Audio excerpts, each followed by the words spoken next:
Այլ հարցեր ես հետոնեք հարցանտեմ, չխնդրեմ դիպնդավան։ Շնորհակալություն, պարոն Նահապետյան, շնորհակալություն զեկույցի համար, սակայն մի հաց եմ ուզում տալ, որը զեկույցում զետեղված չի, ուղղակի կարծում եմ հետաքրքիր է բոլորիս։ 2018 թվականին մեծ աղմուկ առաջացրեց, երբ խոսվում էր մանումենտում գտնվող առանձնատների վերաբերյալ, որպես ապօրինի ծագում ունեցող գույք, 2018 թվականի հոկտեմբերին այդ առանձնատների հետ կապված քրեական գործառույթվեց ՀՔԾ-ում, հետևաբար դա պիտի որ փոխանցված լինի հակակոռուպցիոն կոմիտե, որից հետո եղել են մամուլում տարբեր հրապարակումներ, սակայն այդ հրապարակումները վերաբերել են նրան, որ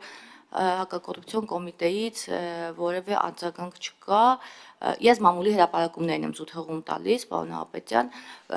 կամ դատախազության որևէ Նրան որ դատախազությունում էլ այնպես չի, որ ինչ-որ լուրջ արձագանք են տալիս այդ գործերի վերաբերյալ։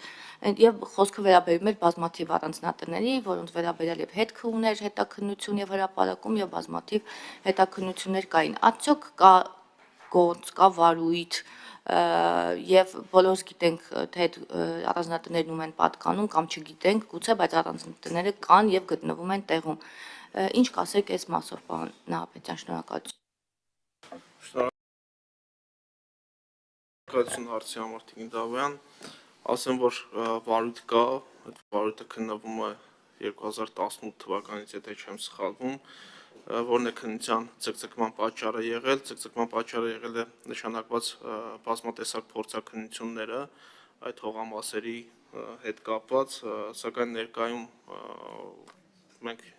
փորձաքննությունների եզրակացությունները ստացել ենք եւ հիմնավորել ենք, որ մի շարք հողամասեր համարվում են հողային օրենսգրքի 67-րդ հոդվածով նախատեսված օտարման ոչ ենթակա հողամասեր եւ այս մասով առաջիկայում մենք գործողություններ կիրականացնենք, իրավական գնահատականներ կտանք եւ հանրությունը կիրազեկվի այս վարույթի վերաբերյալ։ Այսքանը կարող եմ ասել։ Արձագանք ունեք։ Արձագանք եմ,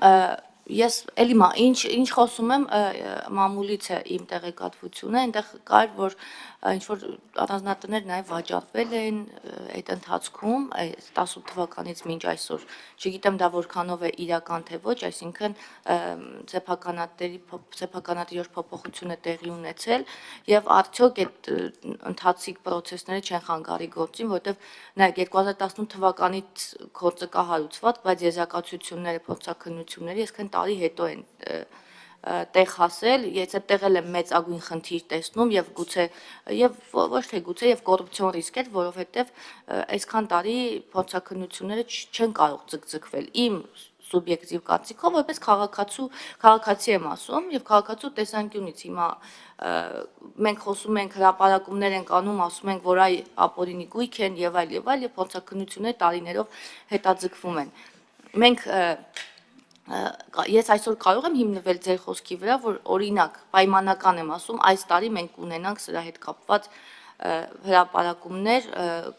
գործի ընթացքի մասին հստակություն կունենանք եւ հանրությանը կարող ենք ասել, թե 2018 թվականին հարուցված քրեական գործը ինչպիսի ընթացք ունի եւ ինչպիսի արդյունքներ ենք ակնկալում։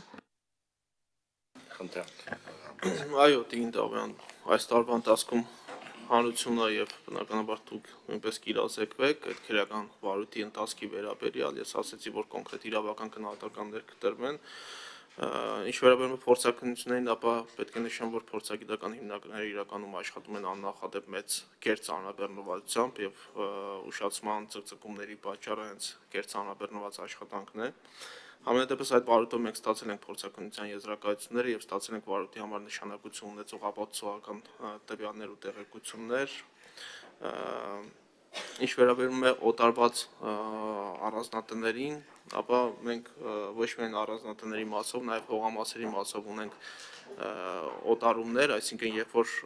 առաջնային կարգով ունեցել ենք մի գնորդ, որը հետագայում վաճառել է մեկ այլ քաղաքացու, երկրորդը երրորդին եւ այսպես մի շարք գնորդներ, բայց ըստ էության սրանք իրավական գնահատականի արժանի հանգամանքներ են եւ մեծ հաշվով վարույթով ապացուցողական նշանակություն ունեցող տվյալների քննադատման անհրաժեշտության դեպքում նաեւ քերական հետապնդումների մասով որևէ իրավական խնդիր չեն առաջացնի։ Նիստը բազմամարդ է, բայց այդուհանդերձ մի քանի հարցեր ես տամ էլի։ Տեսեք, պարոն Ապետյան, ծանրաբեռնվածության անդրադարձակ, բայց ոնց որ ձեր ծանրաբեռնվածությունը քննչական կոմիտեի քննիչների ծանրաբեռնվածության համեմատ բավականին թեթև է, թեև գործերը շատ ավելի բարդ են ենթադրում եմ կամ համենայն դեպս նույն բարդություն ունեն։ Սա առաջի հարց, ինչ ծանրաբեռնվածությունը քննչական հետ համեմատած ինչքան է կազմում քննչական կոմիտեի հետ համեմատած։ Երկրորդ հարցը մենք խոսում ենք հարուցված քրեական գործերից, մենք քանի վերջնական դատական ակտ ունենք եւ քանի վերջնական դատական ակտ ունենք, որով ձեր կողմից արժանացած մեղադրանքի շրջանակներում անձը արդարացվել է։ Այս տոկոսային հարաբերակցություն, այսինքն ինչքան վարույթի հարուցում, ինչքան վարույթի շրջանակներում մեղադրական եզրակացությամբ գործողարկում է դատարան, քանի դեպք ունենք եւ ունենք արդեն վերջնական դատական ակտ, ինչքան արդարացնող, ինչքան ոչ արդարացնող հիմքերով։ Եվ եթե թույլ տաք մի հարց էլ տամ ձեզ, լավ, սա հետագայում ես պատասխանեք արձագանքի ժամանակ անդրադառնամ։ Շնորհակալություն, պարոն Վարդան։ Անդրադառնալով ծանրաբեռնվածությանը եւ ըստ էության նաեւ բնավ չթերագնահատելով քննչական կոմիտեի քննիչների ծանրաբեռնվածությունն ու աշխատանքի ուղղությունը, պետք է նշեմ, որ մենք առնչվում ենք կոռուպցիոն հանցանքների հետ, որոնք իրապես մեծամասամբ իրենցից ենթադրում են բարդ, բազմադրվակ եւ ապացուցողական նշանակության առումով այնպիսի վարույթներ, որոնք պահանջում են իրականում երկարատև մանրակրկիտ քննություն։ Մենք ունենք մեկ վարույթ, որը հավասար է տասնյակ, նույնիսկ հարյուրավոր վարույթների ոչ կոռուպցիոն։ Հետևաբար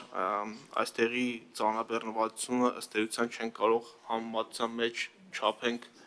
այլ բնույթի գործերի ծանրաբեռնվածությունը հաշվի առնելով եւ ես ներսում պատկերացնելով նաեւ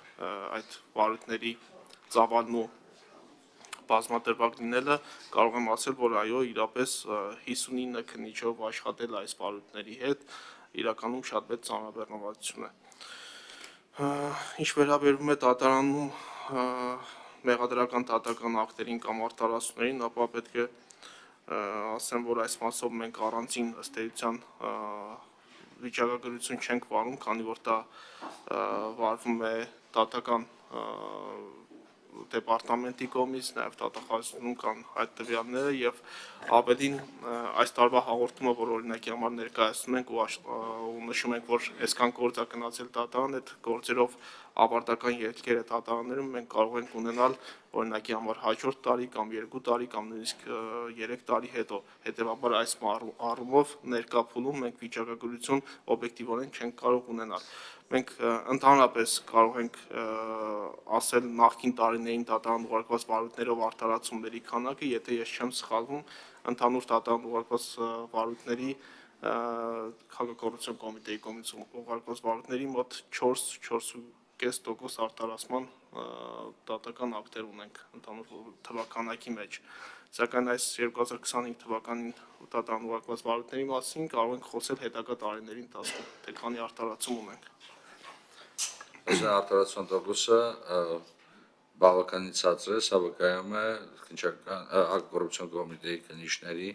կատարած եւ արդյունավետ աշխատանքի մասին եւ նրա մասին, որ ըստ էության դատարանները ընկալում են այն տեսակետները, որոնք ըստ էության Հակակոռուպցիոն կոմիտեն ներկայացնում է։ Մենք 4.5%-ը մոտավորապես այդքան ասեցիք, չէ, 4.5%-ը բավականին ցածր ցուցանիշ է դառնում։ Բավական բարձր ցուցանիշ է, ձեր աշխատանքը գնահատելու համար բարձր ցուցանիշ է, բավականին ցածր բան տեսանկյունից։ Ինչևէ, մի քանի հարցեր ձեր թույլտվությամբ ներկայացնեմ։ Նայեք, դուք միշտ ձեր հաղորդման մեջ նշում եք հնչեղ գործերը։ Հիմա ասենց տեսական եւ գործնական հարց զուգահեռ էլի, արդյոք իրավապահ մարմինները կարան առանձնացնեն հնչյալ գործեր եւ արդյոք սա չի հանգեցնում նրան, որ օրինակ գործերի որոշ հատվածի նկատմամբ համենայն դեպս լրատվական դաշտը եւ քաղաքական գործիչները սկսում տարբեր մեկնաբանություններ անել, դրանք ըստ էության քաղաքականացնելով ճակերտներով օգտագործում այդ բառը եւ երկրորդ հարցը դե թույլ տակ դուք նշեցիք, որ նաև համապատասխան փոփոխությունները կատարել եւ սահմանել եք հակակոռուպցիոն կոմիտեի լավագույն աշխատակցի կամ լավագույն քննիչի մրցանակ կամ չգիտեմ ոնց է անվանում Եթե հարցան հետաքրքիր կլինի նաև տեղեկանալ, թե ում մասին է խոսքը, ով է ստացել այդ կոչումը այս 2025 թվականի ընթացքում եւ ինչ գործունեություն իրականացնելու համար։ Ամենի վերջը հետո լավագույն աշխատակից են ճանաչում, գոնե այդ աշխատակիցը պետք է հանրությունը պետք է իմանա, որ նման աշխատակից մեր համակարգում կա։ Այսքանը։ Շնորհակալ եմ, պարոն Վարդան։ Հնչեղության հետ կապված ուզում եմ նշեմ, որ մեր հաղորդման մեջ առանձնացրել ենք ոչ թե հնչեղ վարույթները, այլ առանձնացրել ենք այն վարույթները, որոնք ապացուցման տեսակետից առավել բարդ, բազմադրվակ եւ ուշագրավ են եղել, այսինքն տվել ենք հիմնականում նախապատվությունը բարդ, բազմադրվակ եւ այո ինչու՞ չէ նաեւ հանրության շրջանում որոշակի հետաքրքրություն ներկայացնող վարույթներին, որոնք բացահայտման առումով էին դժվարություն ներկայացրել կամ օրինակի համար պատճառված վնասի տեսանկյունից էին բացառիկ, բնականաբար չենք կարող խոսել 10,000 դրամ պատճառված վնասի եւ 100 միլիոն կամ 1 միլիարդ ավել դրամ պատճառված վնասի մասով ներկայացվել են այնպիսի վարույթներ, որոնք կաշառքի պահանջված գումարի չափով են առանձնահատուկ, այ նմանատիպ վարույթներ են առանձնացվել եւ հաղորդմամբ ներկայացրել։ Ինչ վերաբերում է լավագույն ստորաբաժանում եւ լավագույն ծառայող, ապա ունենք այս դեպքում երկու ըստ էության նոմինացիա, դա առաջինը լավագույն քննչական ստորաբաժանումն է եւ լավագույն օպերատիվ հետախուզական ստորաբաժանումը տարանջատված եւ ունենք լավագույն քննիչ, լավագույն օպերատիվ ծառայող նոմինացիաներ։ Այդ տեղեկությունները եւս կայքում հրապարակվել են համապատասխան մամլո հաղորդագրություններով ներկայացվել են եւ քանի որ այստեղ գործ ունենք նաեւ օպերատիվ ծառայողների հետ, որոնց մասով մենք գաղտնիությունը պետք է երաշխավորենք, ուստի ավելի մանրամասն ձեռնպա կմնամ այս բանի նամուներ կամ այլ տվյալներ ներկայացնելուց։ Համենայն դեպս մենք մշակել ենք կարգ, այդ կարգով հստակ չափանիշներ են տրվել, օրինակ քննիչի դեպքում դատարան ուղարկված քերական վարույթների քանակ,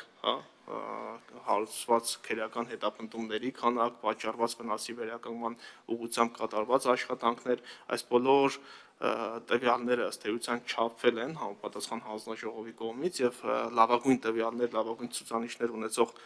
անձը ճանաչվել է տարվա լավագույն քննիչ, իսկ օպերատիվ աշխատակցի դեպքում ըստ էության նորից լավագույն բացահայտումները, որոնք կատարվել են օպերատիվ հետախուզական աշխատանքների արդյունքում, բարդ բացահայտումներ, որոնք իրենցից ներկայացնում են բազմատեսակ եւ տարբեր ուղղությունների օպերատիվ հետախուզական աշխատանքներ, սրանք բոլորը մեկտեղվել են եւ լավագույն արդյունքով գնահատվել է կոնկրետ ծառայողը կամ կոնկրետ ստորաբաժանումը։ Շնորհակալություն պարոն Նահապետյան, պարզապես հետաքրքիր է, ասի եթե մենք կանոններ ունենք, կարող ենք հնչեցնենք նաեւ հարցումներ իմանալ, եթե դա բաց ինֆորմացիա է, բայց ամենայն դեպս արգելի գործընկերներ կայքում արկատեղեկատվություն աշխարհելով կարող եք բարձրելով է եղել լավագույն քննիչի առնվազն։ Լավագույն քննիչի մասով կարող եմ անուն նշել, այո, Վահե Մարտիրոսյան, հատկապես կարևոր գործերով ավարտ քննիչ, ում դատարան ուղարկված վարույթների քանակով, ընթացքը լուծած քերական վարույթների քանակով լավագույնն է հանդիսացել հակակոռուպցիոն կոմիտեում եւ արժանացել է այդ կոչմանն ու պարգևագրին։ Շնորհակալություն պարոն Նահապետյան, հարցեր կարծես հաղորդեցին